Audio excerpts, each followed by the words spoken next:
you? Me and who else? Both my ears were burning. No, Sam. No. With regards to our shortage of office supplies. Don't give it another thought, F. This was going to be a short report. Short and sweet, Sam? Hardly, Angel. In fact, barely. Well, Sam, if you had asked me, I could have told you. That girl was merely trying to stir up a tempest in her boyfriend's teapot. Again? It was perfectly observant to me, Sam, that she had sour grapes written all over her. Sour apples, Effie, but you're warm, and that's why I'm so fond of you. Oh, thank you, Sam. I'm glad I could be of help, though I must confess the apples are over my head. Well, don't feel bad about it. That's how Newton discovered the law of gravity. Stay where you are. I'll be right down to dictate my report on the Apple of Eve caper.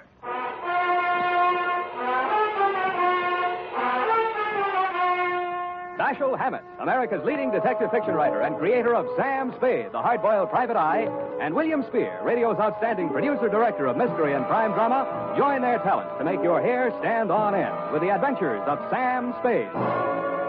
Presented by the makers of Wild Root Cream Oil for the hair. Remember the Romeo of yesteryear? Hair parted in the middle, all plastered down? Man, what a difference today. Today, all a guy has to do to impress a gal is use Wild Root Cream Oil Hair Tonic. Wild Root Cream Oil grooms the hair neatly and naturally, relieves dryness, and removes loose dandruff. If you're still using old-fashioned hair tonics or none at all, then for her sake, spruce up today with Wild Root Cream Oil Hair Tonic. In bottles or the handy new tube, it's again and again the choice of men who put good grooming first. And now, with Howard Duff starring as Spade, Wild Root brings to the air the greatest private detective of them all in the Adventures of Sam Spade.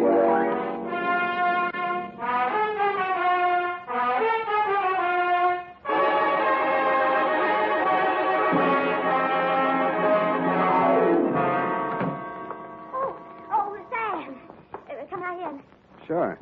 Why are you so nervous? Oh, nothing, really. I'm just glad to see you, dear. Oh, I'm glad to see you. That's all.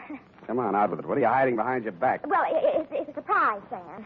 So you just run along into your office, and I'll be right with you. Surprise, huh? Let me think. Father's Day? No, surely not. Oh, no, Sam, no. It's just as regards our shortage of office supplies.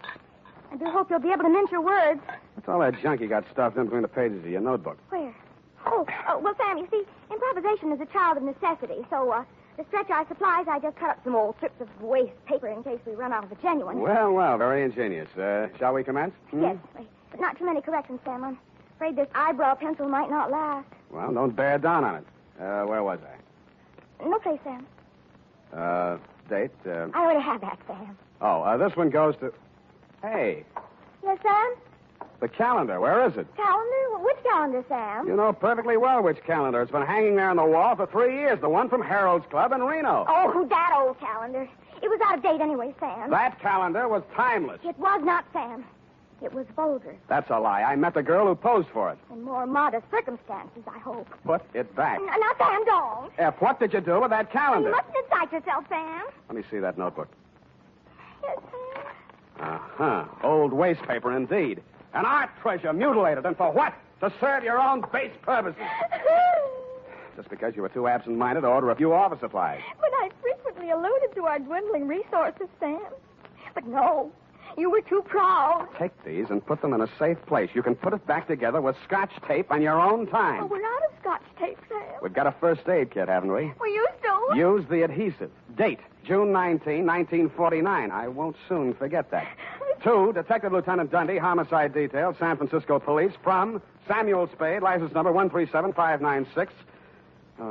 Subject, the Apple of Eve caper. Dear Dundee. The start of it was yesterday when Eve Adams first walked into my office. She was angry, and she was terribly, terribly hurt. In fact, she had a shiner, a swollen jaw, and somebody had bitten her on the arm. And furthermore, she had the audacity to suggest that there was something shady between I and Mr. Hagen, when it is an item of public information that her and Gort Hagen was washed up practically before they started. And I might just add in passing... Just a minute, Miss Adams. You say this girl came to your apartment in a jealous rage and attacked you without provocation. None whatsoever. I never opened my trap to her, except to remind her that it would have been a blessing to the human race if her old man had never met her old lady. And if she thought those 3 layers of pancake on her puss could fool a blind man as to her true age, and seeing as what her mouth was, she should never open it for fear of what might come out. I see. And the girl's name? Down at that flea bag where she works, she's billed as Dreama Love. And is she ever a nightmare? Dreama Love. That's D-R-E-A-M-A? It says there, but I do not intend to take this episode lying down on my chin, Mr. Spade. Why, if it had not been for the timely arrival of my concertgee, that cheap mayor would have brained me with my own gin bottle. I see. Landlady broke it up. And you say she threatened to return with a gun and blast you if you continued seeing Mr. Hagen. That is a fact. And she is just cheap enough to try some low trick like that. Mm-hmm. And what do you want me to do, Miss Adams? I want you should pay a formal call on that dame and tell her that upon the very next occasion of any violence or threats thereof out of her, I'm going to yell cop. In fact, Mr. Spade, I am placing my life and limbs in your hands, and if you are anything of what you're cracked up to be, you will have no difficulty in giving that creepy crow the bum's rush straight out of my life. Pardon me, Miss Adams. My secretary seems to be calling you. Out of my way. I know who's in there, and I'm going in. Out of my way. Mrs. Spade, it's her. Keep her off. You should have hired the 4th Marines, dearie. Now, ladies. Ladies, please. Break it up. I'll show you who to get tough with. You don't Ladies. tell me, shamus, or I'll let you have it. Now, ladies, please. Now, let's talk this over calmly and sensibly. Okay, you asked for it. Now, ladies. Oh. Please. Sam,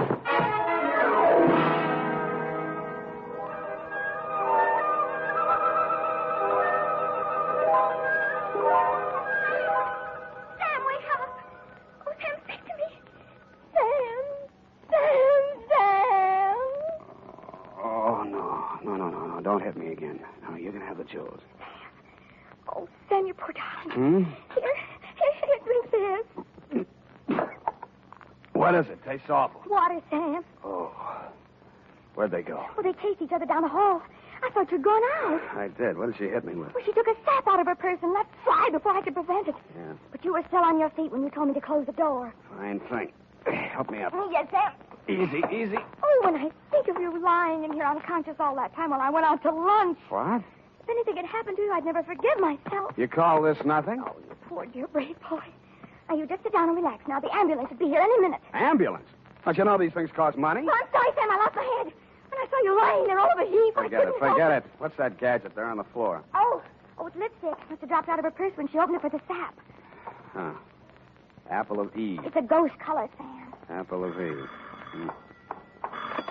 Unique Garage, Harry speaking. Spade, this is Dreama Love. Keep your distance. Look, you left your lipstick, but don't bother to come after it. I'll mail it to you. What kind is it? Apple of Eve. Sorry, I've never used it. Good, then I won't give you another thought. Oh, but you got to. She's dead. Eve Adams? Yeah. She jumped into a taxi in front of your building. I went straight after her. But I got caught in traffic where they're tearing up Market Street. That could be anywhere between the Embarcadero and Twin Peaks. Fine alibi. What comes next? Well, I'm at her apartment now, and she's dead. Sam! Hold on. Yeah, Effie? There's your ambulance. Shall I send him away? What shall I do Well, with it's him? $10 now anyhow. I'll use it for a taxi. Hello, Miss Love. Yeah? Stay there and don't touch a thing. I'll be right over.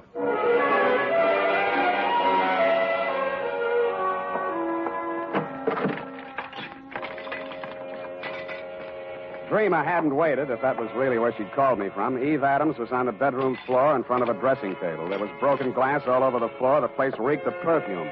The front of her negligee was splashed with red. I looked for the wound, but I didn't find any. Then I looked at her hands. All the nails on her left hand and 2 on the right were the same color as the stain on her clothing. Evidently, she'd been seated at the dressing table putting on nail polish when the murderer entered the room. The back of her head had been creased by the well-known blunt instrument, such as a heavy sap. I felt the bumps on my head and looked at the overturned nail polish bottle on the dressing table. It was called Apple of Eve.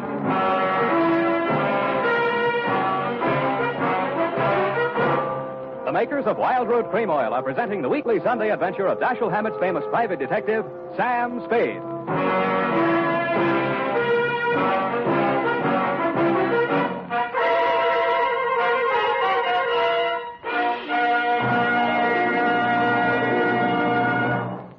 Now, here's important news on good grooming. If you want the well-groomed look that helps you get ahead, socially and on the job, listen. Recently, thousands of people from coast to coast who bought Wild Root Cream Oil for the first time were asked, how does Wild Root Cream Oil compare with the hair tonic you previously used? The results were amazing. Better than 4 out of 5 who replied said they preferred Wild Root Cream Oil. Remember, non-alcoholic Wild Root Cream Oil contains lanolin. It grooms the hair naturally, relieves dryness, and removes loose, ugly dandruff. So if you want your hair to be more attractive than ever before, get the generous new 25-cent size of Wild Root Cream Oil, America's leading hair tonic, on sale at all drug and toilet goods counters. It's also available in larger economy bottles and the handy new tube. By the way, smart girls use Wild Root Cream Oil, too, and mothers say it's grand for training children's hair. Get Wild Root Cream Oil. Again and again, the choice of men and women and children, too.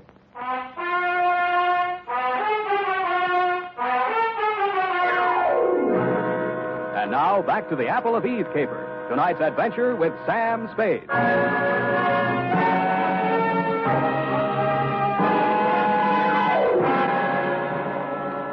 Second time around the murder apartment, I noticed something I hadn't caught the first time.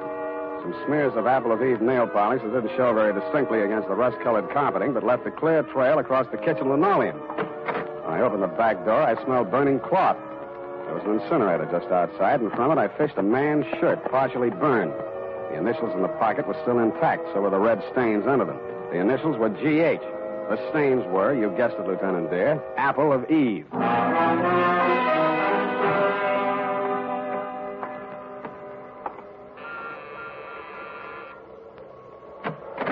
Yeah? I'm looking for Miss Dreama Love. She home? No, she isn't. Thanks. I'll come in and wait. Hey, wait a minute. You... Okay, you're in. What do you want with her? She's in a little trouble. You a cop? When do you expect her back? I don't know. What's this trouble? She threatened to kill a woman, and now she's dead. Who? A girl named Eve Adams.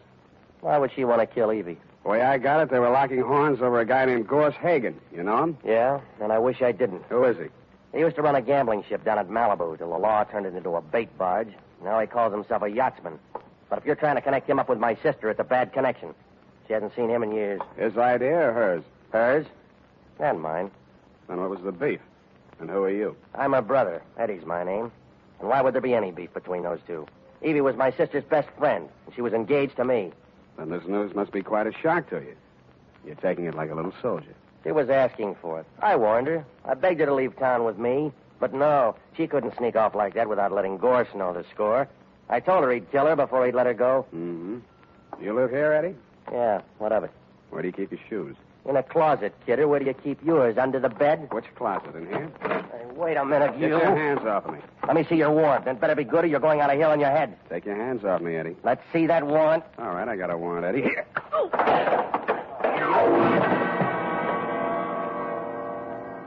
I didn't find what I was looking for, a pair of crepe-soled shoes with traces of Apple of Eve nail polish on them, but in one of his coat pockets I found a sales slip from a department store cosmetics counter. There were several items, but the one that interested me said, 1 lipstick nail polish set, Apple of Eve. About then, I smelled brandy, and a voice behind me said... What happened to the kid? Huh? Oh, he asked for my warrant. Well, when you come to see me, I'll know better. Your name is Gorse Hagen. I'm headed for your place right now. What are you looking for? A pair of shoes with crepe soles.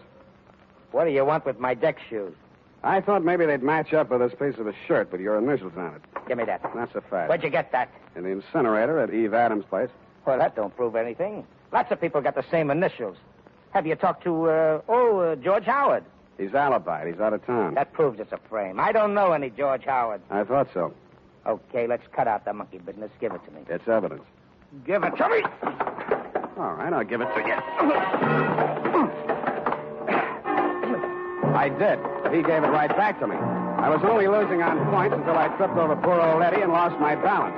That's when he gave me the coup de grace. I wasn't quite unconscious, but somehow I just didn't feel like getting up. And when the apartment door opened, I opened my good eye just wide enough to see Dreama Love walk in.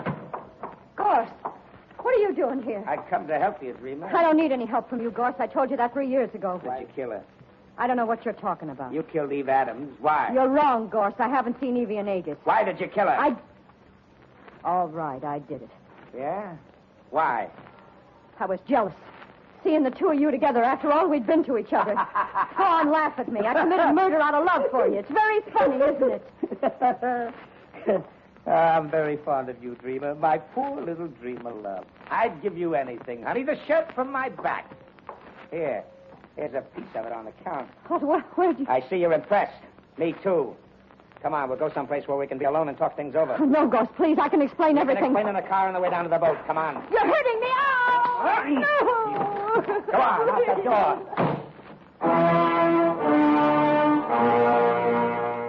Stupid me, I staggered to my feet and stumbled over to the door. I reached it just as Hagen's car pulled away from the curb. By the time I found a taxi, they were at least halfway to wherever they were going. I didn't know whether the boat he had mentioned was tied up at the Embarcadero, anchored in the marina, moored at Sausalito, or becalmed in Oakland. But there was a seafaring man in our town who knew about such things. My port of call was the Seahorse Bar and Grill just off ahead at Pier 16, or is it the Foot?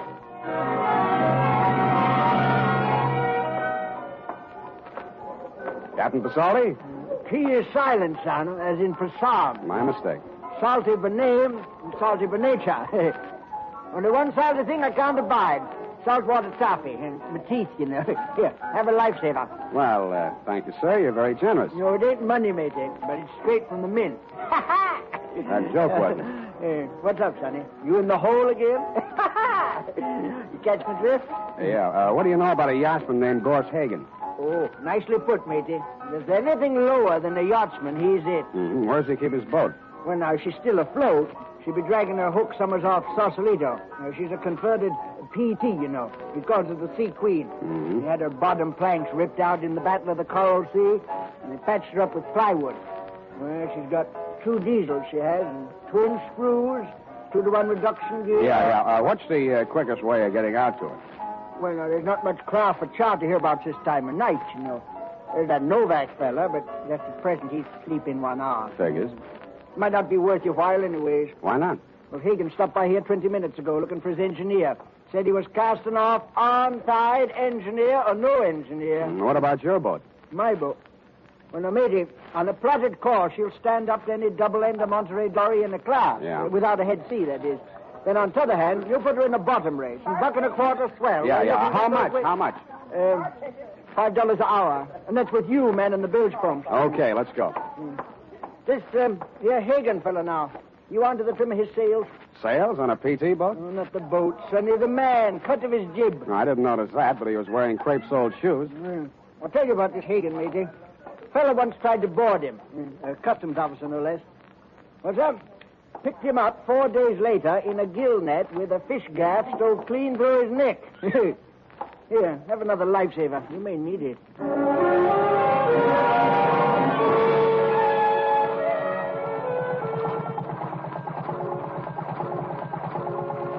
After he'd lashed me to my station at the bilge pump, Captain Pasoldi got his double-ender Monterey dory on a plotted course to Sausalito, he hoped, and we plunged recklessly into the fog. As nearly as I could catch his drift, there was a 50-50 chance that A, Hagen had found his engineer and would be halfway to the Farallone Islands before we could make it past Alcatraz, if we stayed afloat that long, or B, that he hadn't found his engineer and might be having trouble starting up those 2 diesels with the twin screws and the 2-to-1 reduction gears, whatever they are.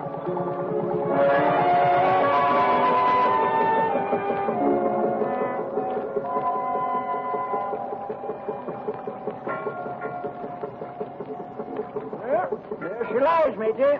Which one? Oh, about 5 points to port. The blue one with the high freeboard. Uh-huh. You get up on the port deck, matey. The ladder's round on the landward side. I'll swing round and put you on it.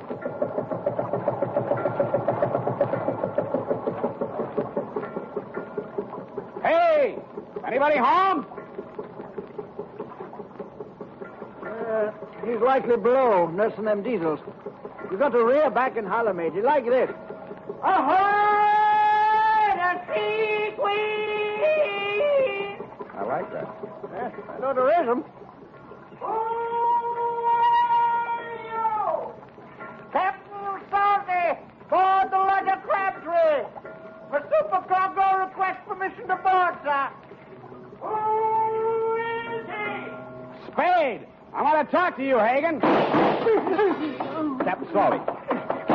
Up down, you clumsy lubber. Hit the scuppers. Where'd he get you? Don't write the note. Hurts amidships. Here.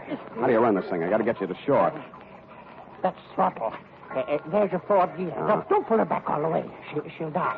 The vacuum tank. You lie still. What are you looking for? Jumper pocket.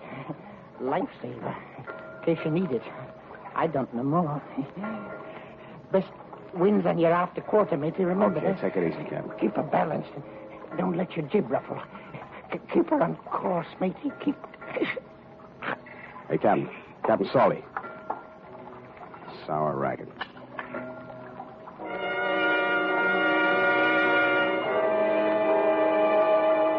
I crawled over the rail and tried to make out Hagen's silhouette on the other boat. I could just barely make out the shape of the hull against the faint glow of light from the Sausalito shore. We drifted a few yards astern of Hagen's boat, but not out of rifle range. I wondered why. If he could see us well enough to drop Captain Salty, he'd let it go at that. Then I got it. He was listening.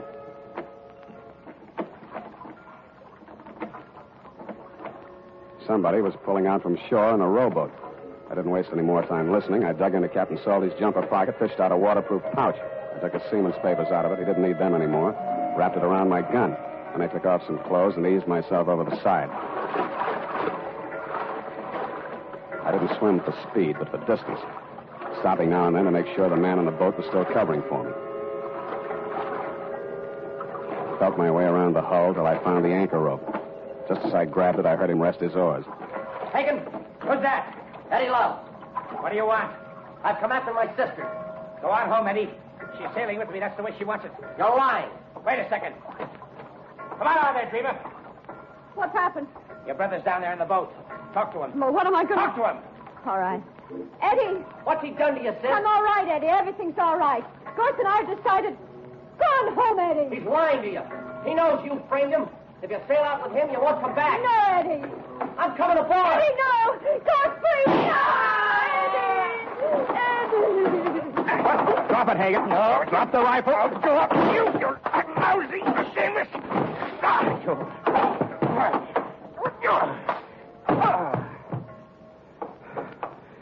Sam, did he hurt you?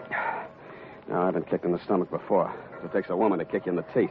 I'm sorry. I don't care what you did. What burns me up, you didn't do it right. I hate a bungler, especially a female bungler. I'm a bungler. You're the one. It would have worked if you hadn't gone poking in the incinerator. I should have called the police. They'd have known what to do with evidence like that.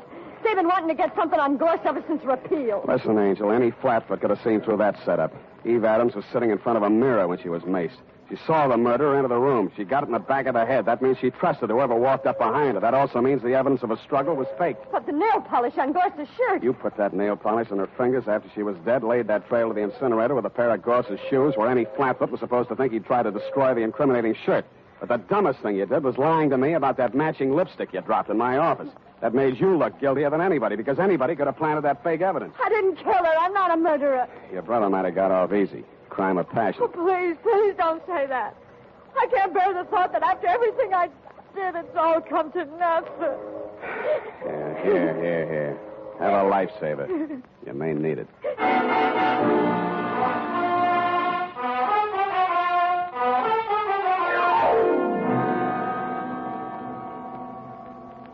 Period. And a report. Oh, Sam. Poor Captain Salty.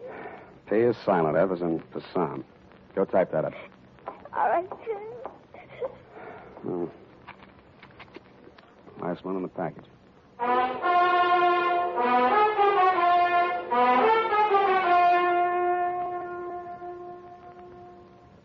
And now, listen to this.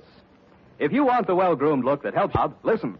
Recently, thousands of people from coast to coast who bought Wild Root Cream Oil for the first time were asked, how does Wild Root Cream Oil compare with the hair tonic you previously used? The results were amazing.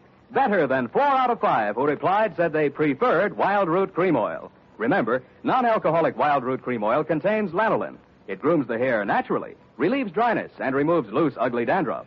So if you want your hair to be more attractive than ever before, get the generous new 25-cent size of Wild Root Cream Oil, America's leading hair tonic, on sale at all drug and toilet goods counters. It's also available in larger economy bottles and the handy new tube. By the way, smart girls use Wild Root Cream Oil, too, and mothers say it's grand for training children's hair. Get Wild Root Cream Oil. Again and again, the choice of men and women and children, too.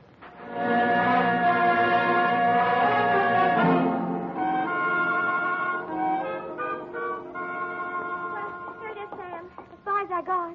What stopped you? The last page of my notebook going to our shortage of supplies, Sam. But in a way, I'm glad. Because I didn't have to go through it again. I mean, poor Captain Salty. F, please. Please, now, honest, I'll buy you a new notebook, a nice fat one. Would you like that? Oh, yes, Sam. There's always something so final about final pages of things. When I think of all the risks you take... To say nothing of my clients. I think I'll put a new sign on the door. Abandon hope, all ye who enter here. Oh, but I haven't, Sam. Where there's a will, there's a wisp. There's a what? A wisp, Sam. Small amount. Which reminds me, there's a couple of fingers left. Join me? Just a wisp? Oh, no, Sam. One of us has got to have a clear head. Well, it'll be me. All rest. Good night, Sam. Good night, sweetheart.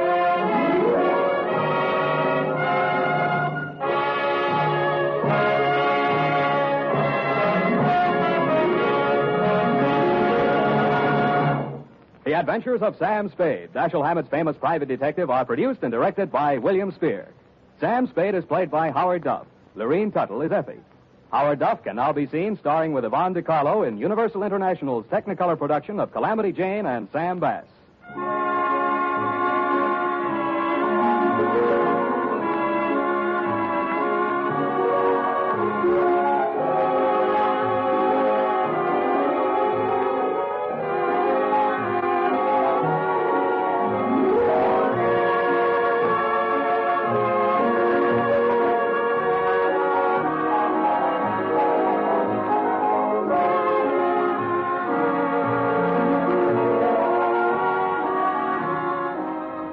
The Adventures of Sam Spade are written for radio by Bob Tallman and Gil Dowd. Musical direction by Lud Gluskin, with score composed by Renee and Pierre Garrigang. Join us again next Sunday when author Dashiell Hammett and producer William Spear join forces for another adventure with Sam Spade. Brought to you by Wild Root Cream Oil. Again and again, the choice of men and women and children, too. This is CBS, the Columbia Broadcasting System.